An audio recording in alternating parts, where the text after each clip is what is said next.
Rock climbing and abseiling are sports that challenge your mind and body, and although the initial impression is that they are extremely dangerous, with a grounding of basic knowledge, they can be performed quite safely. Welcome to Go Vertical, a video guide to rock climbing and abseiling. This video is designed to be a supplement to your own outdoor activities, a guide to good practices.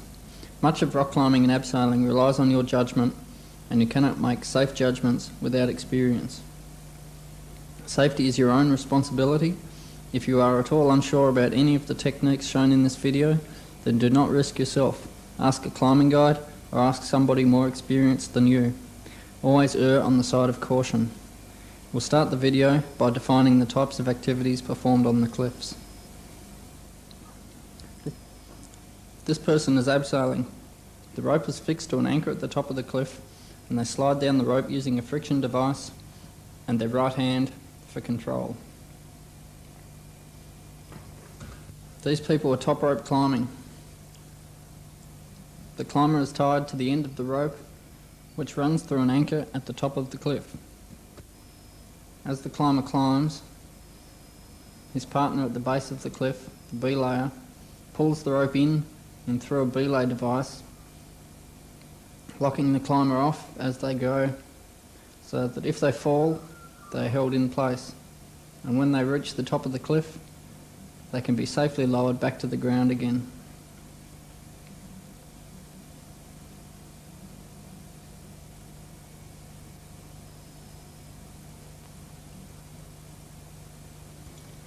These people are lead climbing.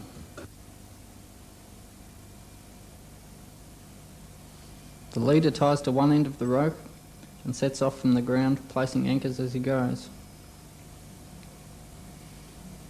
The belayer feeds out the rope through a belay device. The leader places protection in the form of camming devices and small wedges, which are then clipped into the rope with carabiners.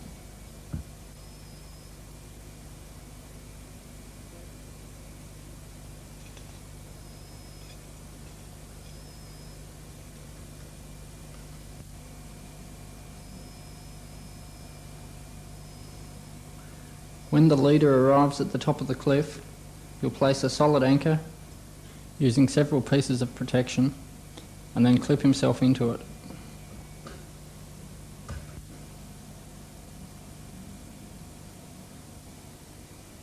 The leader then pulls up any spare rope until it is tight on the second.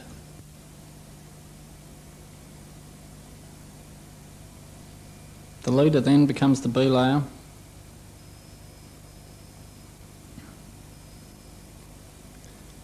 He puts the second on belay and yells down to them to start climbing.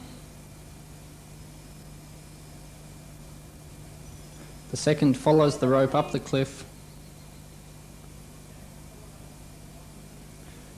taking all the bits of protection out as she goes up.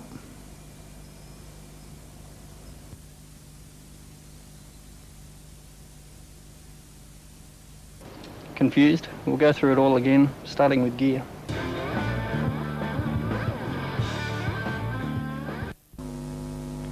This is a harness. It is the most basic item for climbing and abseiling. It consists of 2 loops supporting the legs and a larger belt that fits around your waist, with a smaller loop at the front joining the 3 loops together, called a belay loop. The most important thing about putting the harness on is making sure the buckle at the front is doubled back. The tape must run through the buckle twice in the forwards direction and come back for a 3rd time. This ensures that it cannot come undone. When you fit your harness on, pull the leg loops as high up into your crotch as you can and sit the waist belt above your hips. Pull tight so that it cannot fall down over your hips. These are screw gate carabiners. They are the links that join your system of anchors together. Once the barrel is tightened up, it cannot come undone at all. For abseiling, you have a choice between static or dynamic ropes. Both come in lengths of 50 metres and thicknesses of 10 or 11 mil. For pure abseiling, a static rope is the best choice, as it will last a lot longer than a dynamic rope and will ensure a smoother ride down the cliff. For setting up abseils, some lengths of sling are necessary. This is tube tape, available off the roll at any climbing shops. It comes in various thicknesses, and once the knot is tied and tied properly, the tape is extremely strong. Tapes and ropes should be treated with respect, stored out of the sun, and if any worn areas appear, they should be chopped off immediately. These are abseil devices, also known as friction devices or belay devices. They come in many shapes and forms. The most popular and versatile is this one, the figure of 8. The belay plates like this ATC are equally useful. The figure of 8 works by distributing the rope over as many of its surfaces as possible. This creates high friction and enables you to abseil easily, holding your own weight with one hand and locking yourself off quite comfortably. Other equipment useful for abseiling would be a pair of boots and a helmet.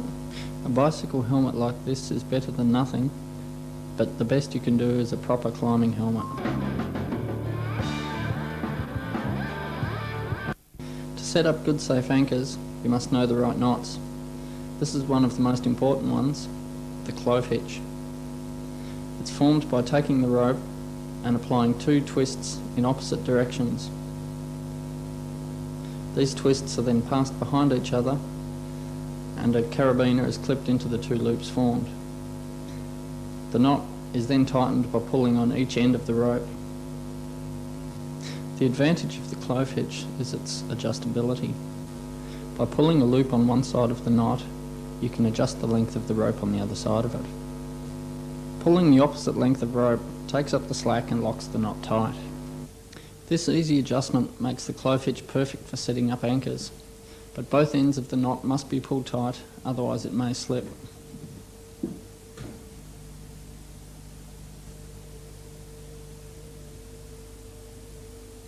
The next knot we will look at is the double figure of 8.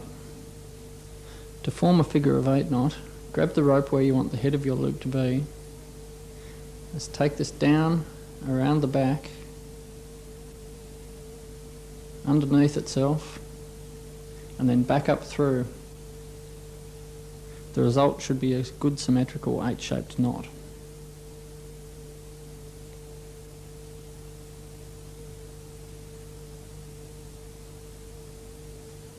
There is another way to do a figure of 8 as well. This is the knot you would use to tie around a large tree, and it's the knot you use to tie in when you go climbing. First, do an 8 in a single length of rope near the end. Then take the end, pass it around the tree or through your harness, and then back into the knot at the point where it came out. The rope then follows through the knot, going around and coming back out again at the end with the tail pointing away from the loop. The end result should look like the double figure of 8 we did previously. To join lengths of tape together, you must first form an overhand knot. It's over the back, up and through in one end of the sling.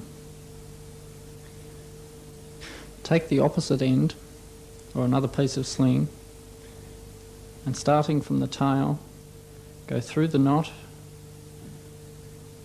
following it all the way through. Be careful as you do it to keep the tape flat and not twist it at all. The tail should come out the other end so that there are tails at each end of the knot. If they both end up on one side of the knot, then you've obviously done it wrong. You should practice all of these knots until they are second nature. The life of you and your friends will depend on your skill at tying knots, so you have to get it right first time.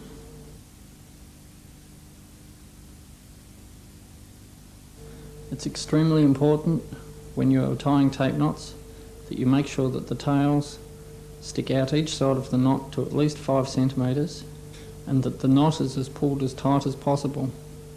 Tape knots have slipped undone if not pulled tight, and if the tails are short, they'll slip much easier.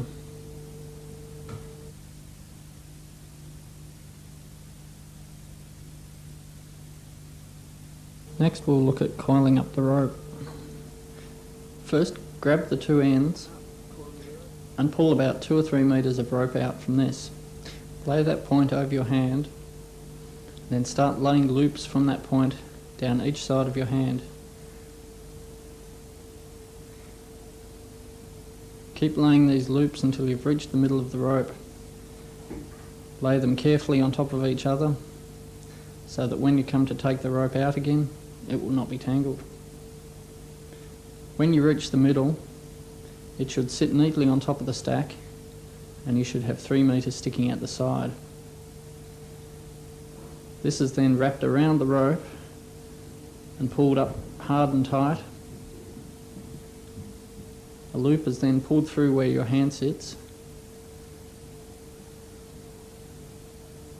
and the end of the rope pulled up through the loop. This forms a knot which holds the rope together. Spread the two ends over your shoulders, wrap them across your front, crossed around the back, pull it tight and tie it up at the front. This leaves you with your hands free. Okay, now we'll look at abseiling anchors. The first thing you're going to need is a cliff. Not too high, about 10 metres, and not too steep. Nothing more than vertical, so you can keep your feet on the wall all the way down. Now, as abseiling anchors are all different, we'll just show you some examples and explain the principles of setting up anchors. The first principle is have more than one anchor. Here we've got 2 trees about 5 metres back from the cliff edge. First we'll wrap some slings around the tree, looping them together and clipping a screw gate carabiner onto the end.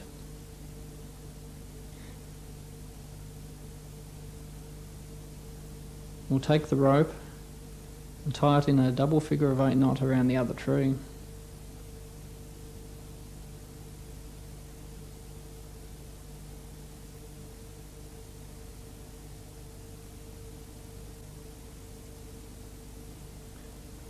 Then take this rope back, tie a clove hitch and clip it into the screw gate carabiner. This brings us to the second principle of anchors: always equalise. By adjusting the clove hitch, we can tighten the rope and the sling so that any weight from the abseiler, which is the rope on the left, gets transferred equally onto both of these trees. And the end result: a solid anchor and a safe abseil.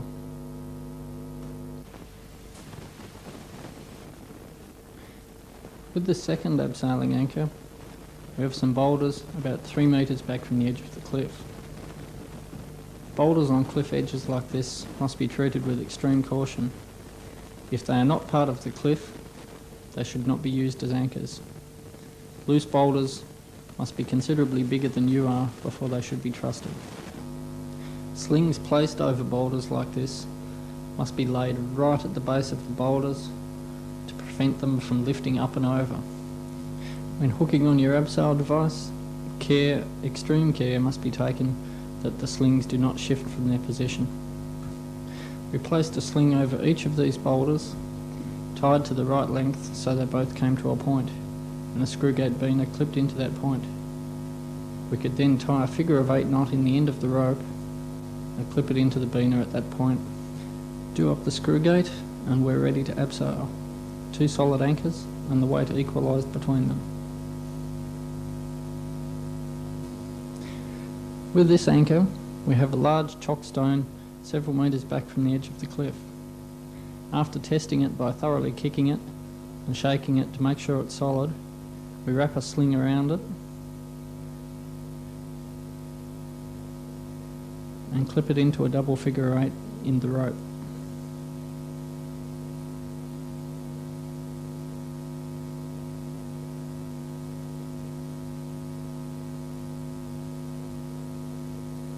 Tighten up the screw gate. Now down nearer to the cliff edge we have a small tree. This tree has roots exposed, so may be risky as an anchor. But if the weight is equalised correctly between the rock and the tree, it should be alright.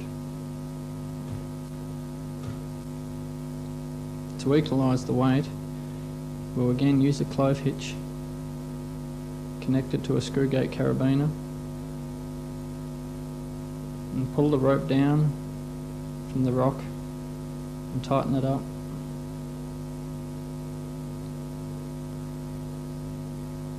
So the weight is transferred onto the tree and onto the rock.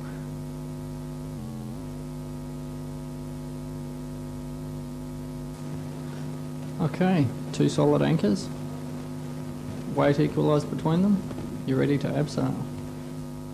Now, having tied one end of your rope onto the anchors, yell "Hello!"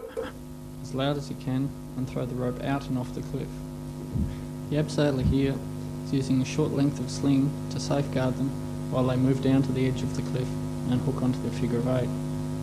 They hook on by making a loop in the rope, pushing it through the large hole, round the back, and then clipping into the smaller hole.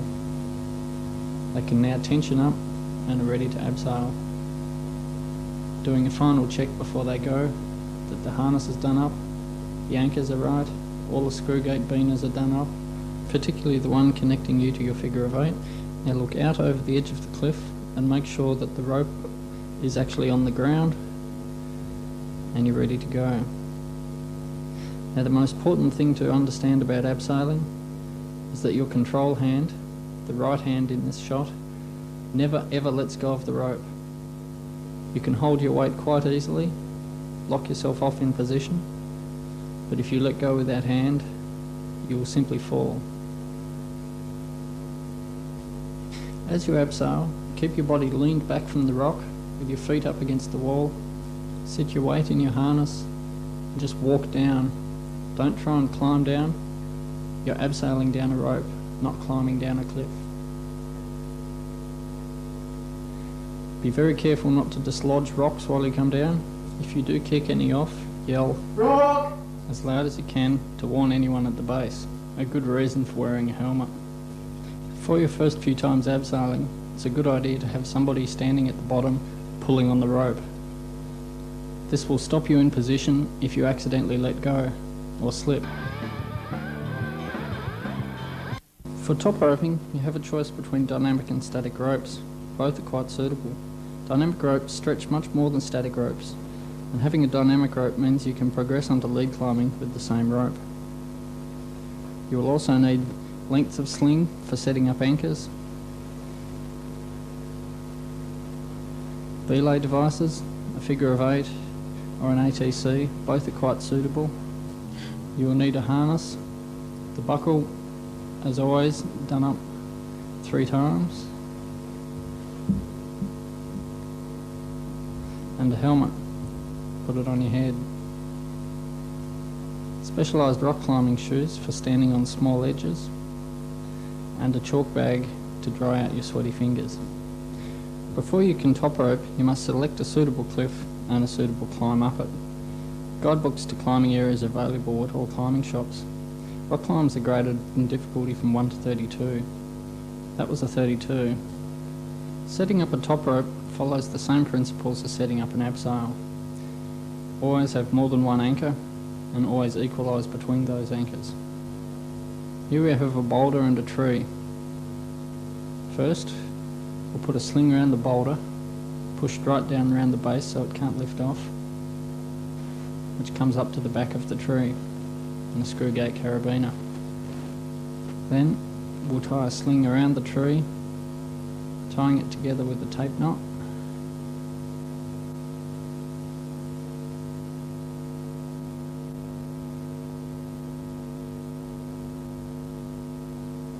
Making sure the tails on the knot are very long and the taper runs flat through the knot. Then clip the sling from the boulder into the sling at the back of the tree.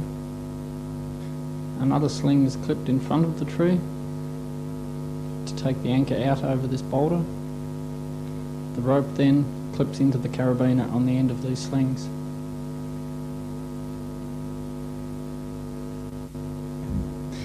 Now the anchor is complete, and you can see any loading onto the tree will automatically come onto the rock at the same time. We used these rocks here to set up an abseil previously. We'll now set up a top rope in the same position. First, putting the slings over the rocks and pushing them right down around the base so they can't lift off the top. Tied to the right length so they'll both come together at a point. And we'll clip a screw gate carabiner into that point and add some slings to it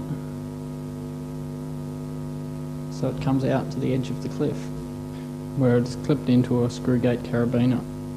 You must use a screw gate carabiner to clip the rope into. Using a sling is extremely dangerous as the rope will melt through it quite quickly and it will fail. You must make sure your beaner is below the edge of the cliff, not behind it or right on the edge, otherwise it will not run freely and the rope may seriously abrade on the edge. Putting a small carpet square down under the slings will keep them from being cut or worn out on the edge of the cliff. Many climbs have belay chains fixed at the top as anchors. You simply thread your rope through these chains and your top rope is set up. There will also often be bolt heads present on cliff tops that you can clip with keyhole hangers. Once a beaner is clipped into these hangers, they cannot come off the top of the bolts. You can then clip into each carabiner with a clove hitch and set up an equalised belay with your sling.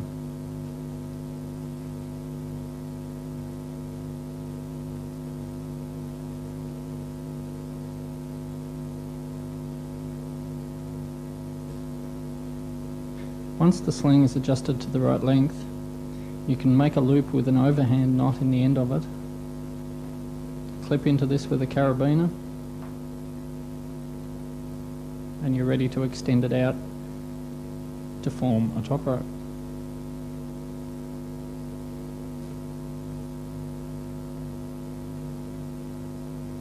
Okay, now you have your anchor set up.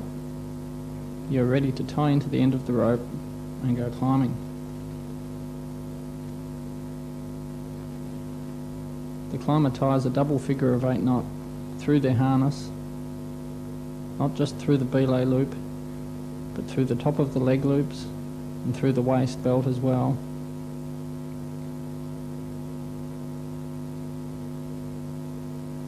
And then reties the figure of 8 so that there is quite a long tail sticking out the end.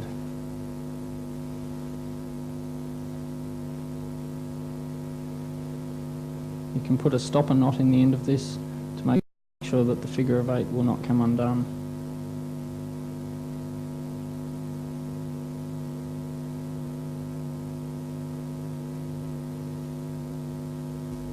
The belayer can then thread the belay device in 2 ways. Either the same way as they would set it up for abseiling. Simply push a loop through the small hole of the 8 and clip that loop into the carabiner. This is harder to do with static ropes, but this is the method to use if using a belay plate. You push a loop through the belay plate and clip that loop into your carabiner. The climber and belayer then go through a series of calls so each knows exactly what the other is doing. Once the belayer has clipped in, they say, "On belay, climb when ready." The climber would then reply, "Okay, climbing," and proceed up the rock.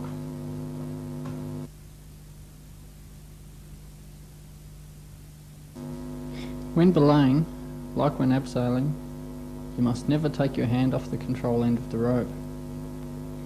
Careful hand swapping as you pull the rope through the belay device will ensure there is always one hand on the rope, so if the climber should fall suddenly,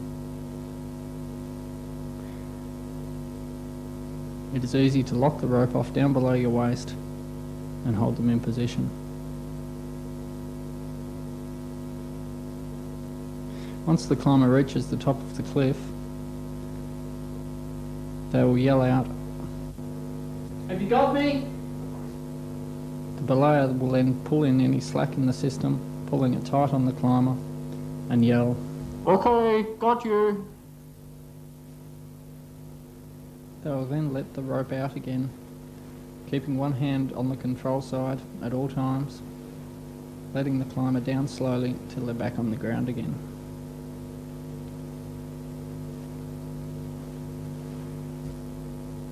Be sure to set up your rope directly over the line that you wish to top rope.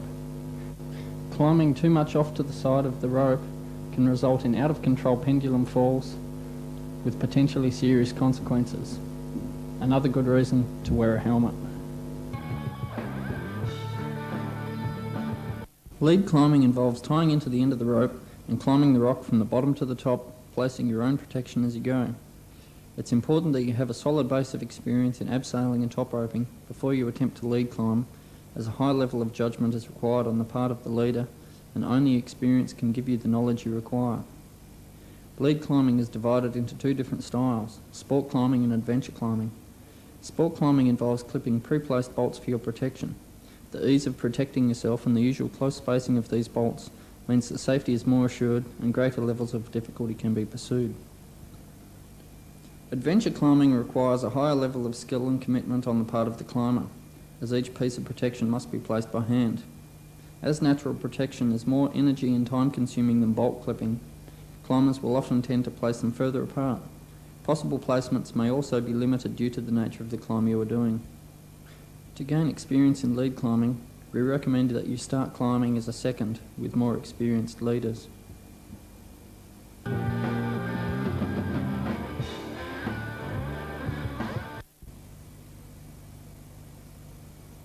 For leading sport climbs, aside from the usual core equipment of harness, belay plates or figure of 8s, you'll need a dynamic rope. Lead climbing involves frequent falling, and dynamic ropes are designed to absorb the shock of these falls. Lead climbing on static ropes is extremely dangerous. Having a pair of tight-fitting friction boots and a chalk bag will add great confidence to your lead climbing. These are quick draws, It is two carabiners connected by a short length of tape. The straight gate clips into the bolt, and the bent gate is for accepting the rope only. Many bolts on Australian climbs do not have fixed hangers and are often placed in bad positions for clipping. Wired stoppers can be used to clip bolts that are out of reach. The head slides down the cable, which is then placed over the bolt, and the head slid back up tight to lock it on. Keyhole hangers work in most situations, however. The thin part of the keyhole fits over the bolt, and the carabiner clips into the larger hole, thus ensuring the hanger cannot come off the top of the bolt. The quick draw should be turned over so the gate faces outwards, and always a quick draw should be placed with either wires or hangers. Now to commence the lead, tie into the rope the same as you would have done for top roping, by tying through your harness with a double figure of 8 knot, following it all the way back through, making sure there is at least 15 centimetres of tail sticking out the other side of it. The communication is the same for lead climbing as for top roping.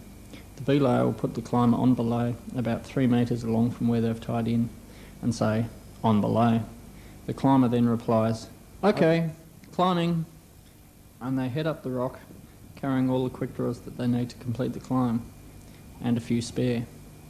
If the climbing is difficult before the first bolt, the belayer may spot the climber by standing in a position to catch them or stop their head from hitting the ground if they fall off.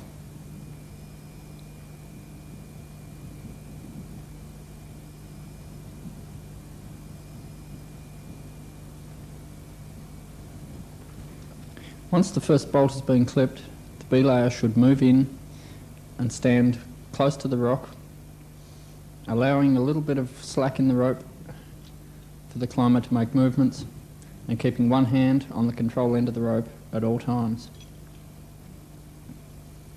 When clipping bolts, the belayer must watch the climber very closely, as they will be hanging on with only one hand and usually have a large amount of rope pulled out to clip with. If they fall off at this point, there is a potential that they may take very long falls, which can be dangerous close to the ground.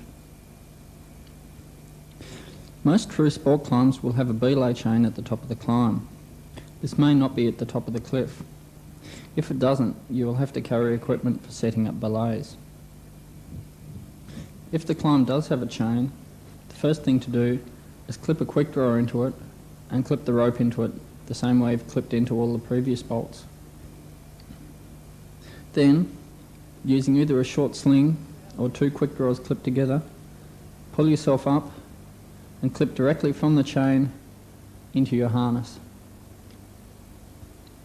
Be careful to make sure that you are clipped correctly through the front of your harness, as all your weight will be hanging off it. You can now call down to your belayer and say, "Okay, I'm on." They will then reply, "Okay," and feed out 1 or 2 metres of slack, but remain on belay. The climber will then pull up most of the slack and clip it into a spare quick draw.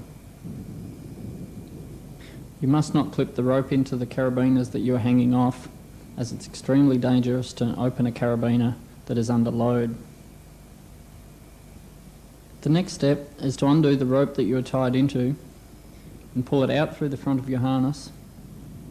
Now, if you didn't have the rope clipped off to a quick draw here, there's a strong chance that you may drop it, which would leave you stranded hanging off a chain halfway up a cliff. Not a good situation to be in. Take the end of the rope and push it through the links of the chain. Not around the back of the chain, but actually through the links. Most belay chains will have a large shackle in the middle specifically for this purpose. Now tie a figure of 8 back in the rope and put it back through your harness. You must make sure that you are tying in correctly, as any mistake here, a lapse in concentration, could see you have a nasty accident.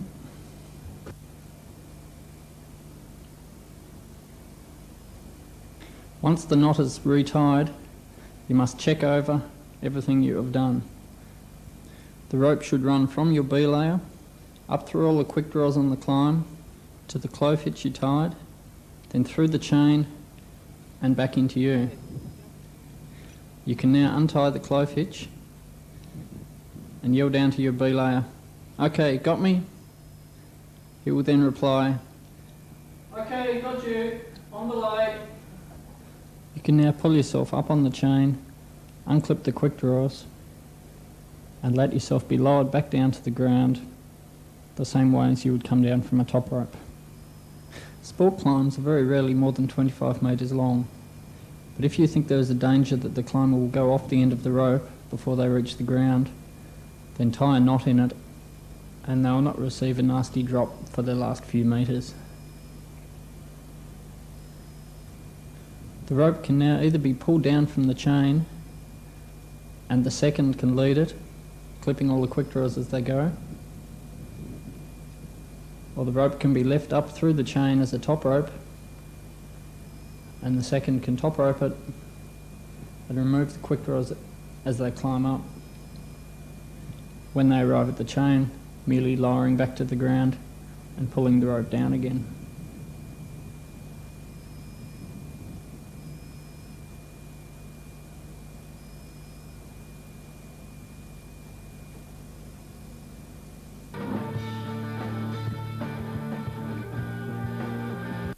For leading adventure climbs, all the standard equipment will be used: boots, chalk bag, your harness,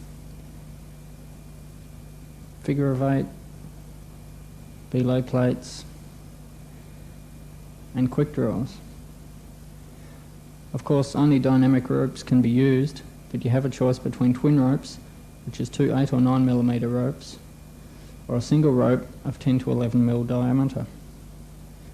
Twin ropes are used for climbs where the route may wander around the cliff, like this one. All the protection on the right hand side is clipped into one rope, and all the protection on the left clipped into the other, ensuring free and easy climbing. This route follows a straight line crack, so a single rope is much more appropriate. A single rope can be used for sport climbing, top roping and most adventure climbs, particularly on smaller crags, but for longer routes the security of double ropes is often needed. Now for the protection. These are hexes. They're one of the most popular pieces of natural protection. They come in a range of sizes and their shape allows for 3 angles of placement, 2 sideways and 1 end on. The first rule for placing natural protection is always give it a good solid tug to seat it into its placement so that it can't come out easily and it can't fall out when you've climbed above it. These are stoppers. They're also very popular and very versatile for protection. The shape allows for placement both sideways and end on. This brings us to the second rule of placing natural protection. Always make sure each piece contacts the rock with as much of its surface area as possible. This is not a very good placement.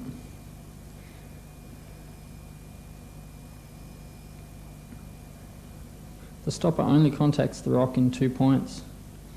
The rope could easily lift it out of the rock and drop it down once you've climbed past it. These smaller sizes of stopper come on wire cable. They require a quick draw to be clipped into the end to make sure they stay in the rock. To get experience placing natural protection, it's a good idea to walk around cliffs at ground level, placing and testing various pieces.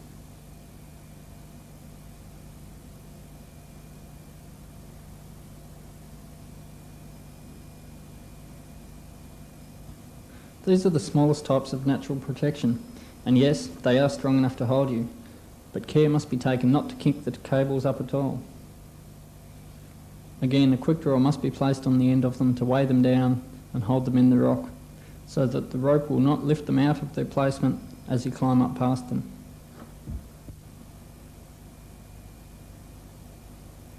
These are spring-loaded camming devices. To operate them, you pull on the trigger till the cams contract.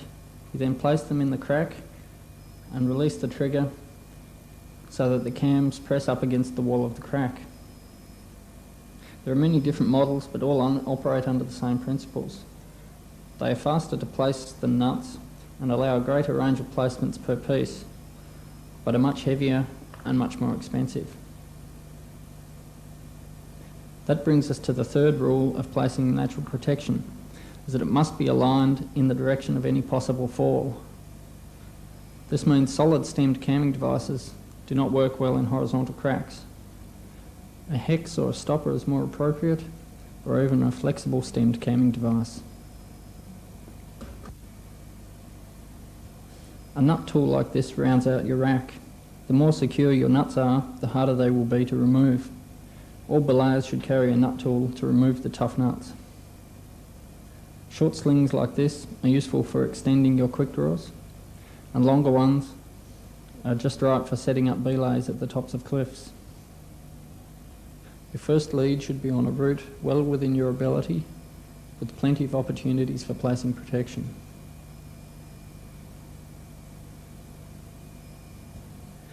If using twin ropes, care must be taken to keep the two ropes separate. Here each rope has been clipped into protection at random, meaning that before the climber can get too far, the rope drag is so high that they can only move with extreme difficulty. This is extremely dangerous as well, as the rope running through all the bizarre angles can easily pull out protection, leaving the climber unprotected up the cliff.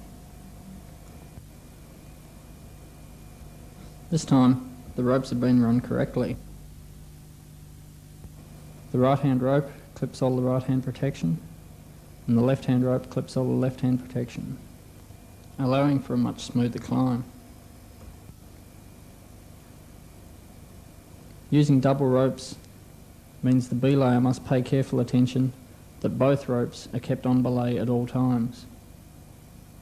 Not an easy job, because there are times when you'll have to take in on one rope and feed out slack with the other at exactly the same time.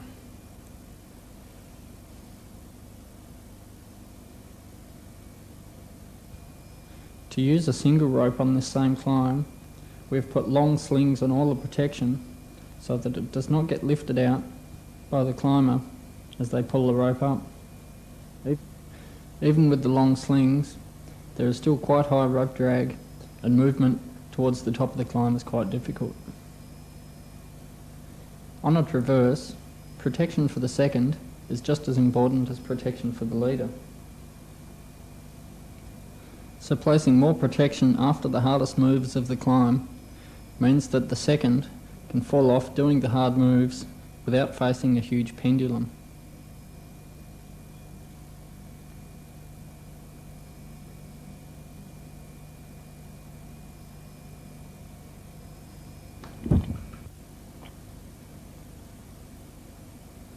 We'll now look at an example of a lead climb. It's often important to place an anchor for the belayer to stop them being pulled up in the air or out of their position, particularly if the belay is on a ledge or if the leader is much heavier than the belayer. So here we're placing a solid anchor for the belayer, following the same principles of setting up anchors. There's two solid anchors with those anchors equalised. We'll also place another piece of protection by the belayer's feet to prevent them being pulled up in the air.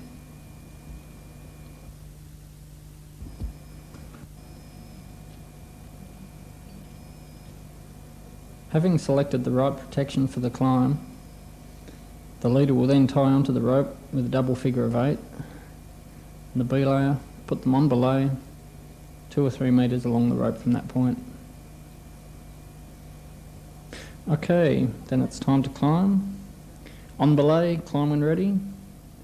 Okay, climbing. And the climber can head up the rock.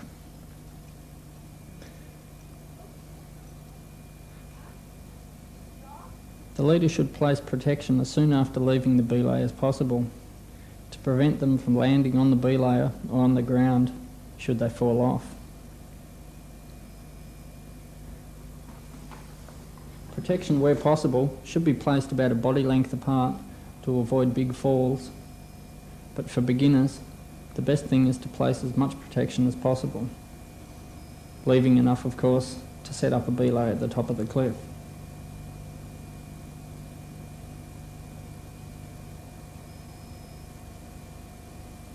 When arriving at the top of the cliff, the first thing you must do is secure yourself by putting in a solid belay, following the same principles, 2 solid anchors, and using a sling to equalise between the 2 anchors. Get a comfortable seat and clip yourself into the anchor.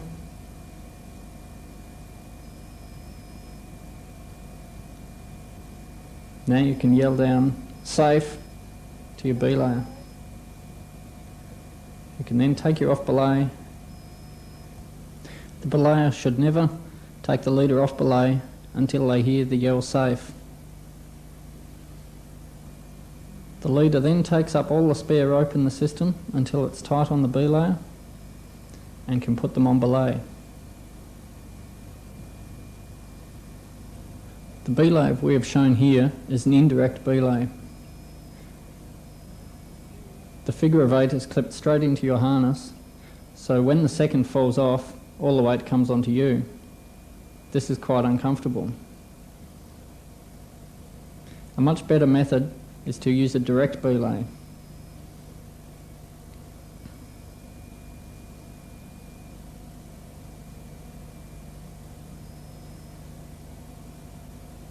Clip yourself to the sling with a short length of rope and a clove hitch. This way you can adjust how far away from the sling you are and how far away from the belay device you are. Make sure the clove hitch is tightened up. The belay device now clips into the end of the sling as well.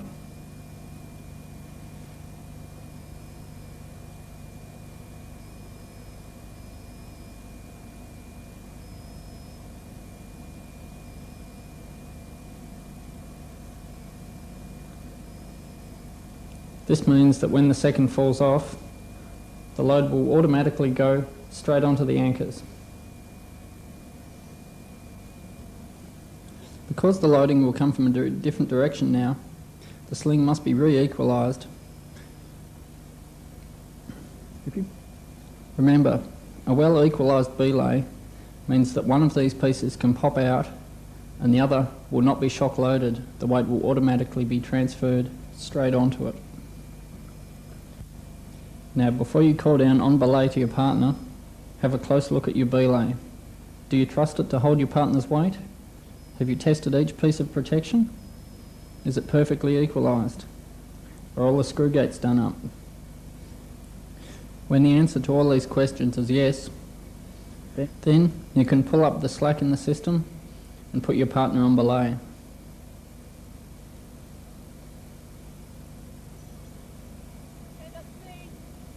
On belay.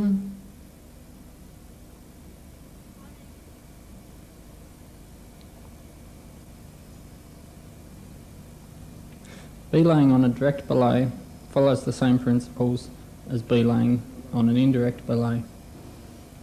You always keep your hand on the control side of the rope, swapping it over, and to lock it off, just bring it down behind the figure of 8.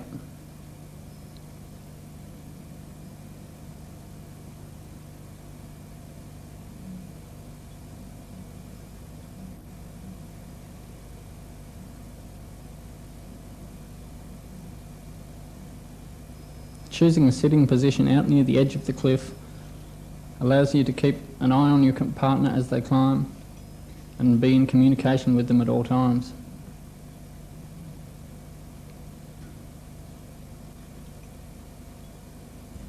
When your partner arrives at the top of the cliff, don't take them off belay until they've moved into a safe position or until they've clipped into the belay and called safe.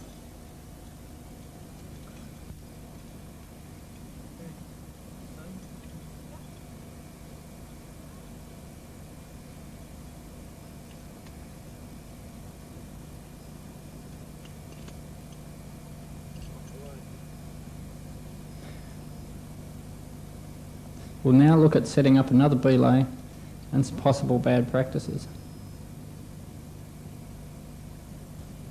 About 3 metres back from the edge of the cliff here, we have a good camming device placement and a good hex placement. putting a screw gate on each one, clipping it into the sling with a clove hitch,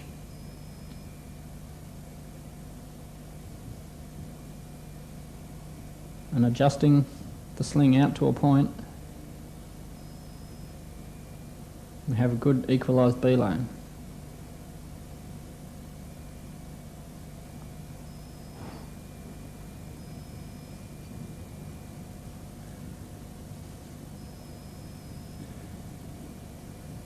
Now, to allow us to sit out nearer to the edge of the cliff, we pull up some spare rope, put a clove hitch in it, and clip that into the sling.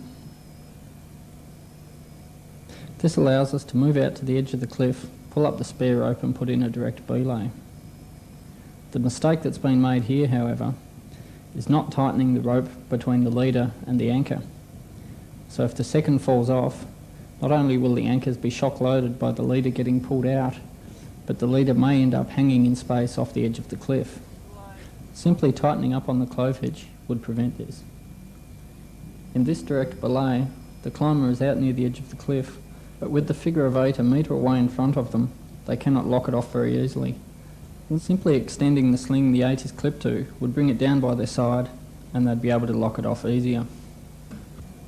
Once you and your partner have arrived at the top of the cliff, you will want to get down again. And on many cliffs it's easier to abseil than to walk down. And obviously you must be able to retrieve your rope from the ground. At the top of popular cliffs there are often bunches of slings or chains to abseil off. Thread your rope through the sling until the middle is at the sling, then yell, "Hello!" and throw your rope off the cliff. It's a good idea to check the integrity of the slings that you are abseiling off, as quite often they've been there for a long time and may have degraded in the sunlight. If you are at all concerned, take some of the oldest ones away and add some new ones of your own. When you are ready to abseil, take both lengths of rope and put both of them through your belay devices. You must put both pieces through. Putting one piece through means you will fall down to the ground. If you're at all unsure about whether your rope will reach the ground or not, tie a knot in the end, and this will ensure that you do not go off the end of it before you reach the ground. As a last word on lead climbing, remember, play it safe. If you are unsure about the protection, if you think it's too hard or too scary, it's no shame to back down. Better to walk away than be carried away in a stretcher.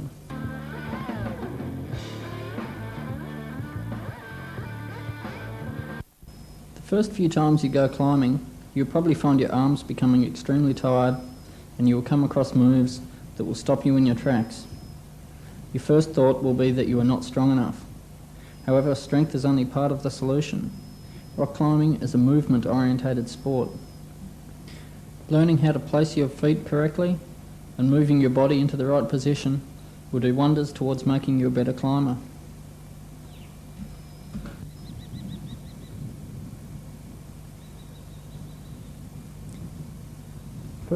First we will look at your fingers. There are 3 ways that you can hang on to holds.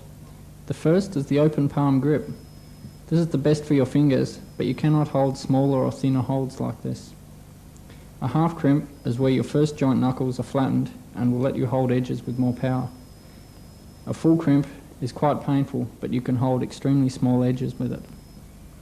Place your feet carefully and precisely on holds, putting the inside edge of your big toe on the smallest edges, and where there are no edges, smearing the ball of your foot across the rock. After many attempts at completing this strenuous and long traverse, this climber has learnt the most efficient positions available for making moves.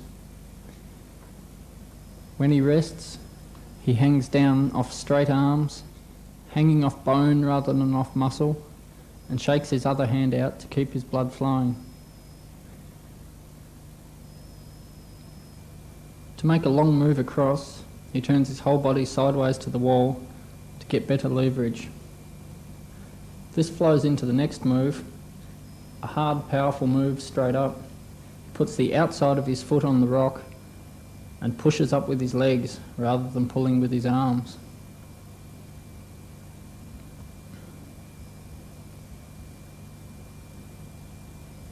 This move is also a long, powerful reach. The outside of the foot goes on the hold, and the legs do all the work, pushing up. It's quite efficient to push down on holds once you have climbed past them, to lift your feet up higher, the same way as you push on the walls of a chimney to move your body up higher. These are hand jams. They are an efficient but painful way of climbing cracks. The thumb pushes the knuckles against the other wall of the crack. This is slab climbing. It is unlike any other forms of climbing in that there are usually no handholds, but the whole cliff is one big foothold. The hands push the body out so the weight is centred out over the feet. Slab climbing is a delicate balance between gravity and the friction of your feet. A delicate balance that's sometimes rudely shattered. To climb steep overhangs and roofs, you must be very efficient with use of your feet. The feet work like another set of hands, hooking, pulling, pushing.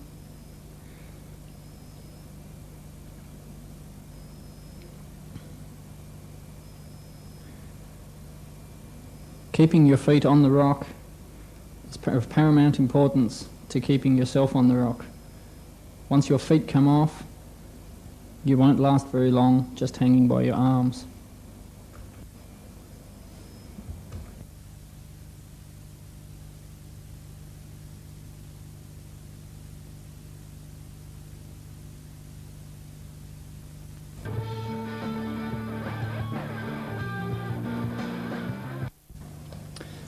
Once you are hooked on climbing, regular sessions are compulsory to increase fitness. Training for rock climbing, however, must be seen as a holistic exercise. Warming up and stretching are just as important as training your muscles and learning new moves. The most important factors for efficient training, however, are getting sufficient rest between sessions and keeping motivation high.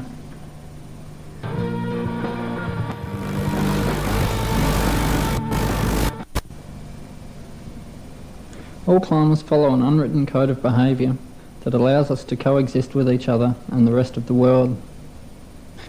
This code is commonly known as climbing ethics. And although minor transgressions are frequent and commonly argued upon, few would argue about the most basic rules. The most important of these is respecting access to land and respecting landowners. For rock climbing to continue outdoors into the next century, we must look after the cliffs that we have today by respecting the wishes of landowners, be they on public land or private. Another point is if a climb is too hard for you, don't chip holds into it to make it easier. The standard of climbing today was regarded as impossible only a few years ago, so there is no excuse at all for chipping. These holds have been chiselled into the cliff and make an unsightly scar that's totally unnecessary. If you see gear hanging off a cliff anywhere, don't steal it. It belongs to somebody else, and they're probably working the climb, trying to climb it from bottom to top without falling. If you see animals out at the cliff, don't disturb them. This is their home, and you are just a visitor. The same with native plants. There are many rare species growing only on particular cliffs, so do not disturb them. Work around them where you have to. Thank you for watching Go Vertical, and as a last word, remember, always play it safe, always climb with safety as your highest priority, and I'll see you out on the cliffs.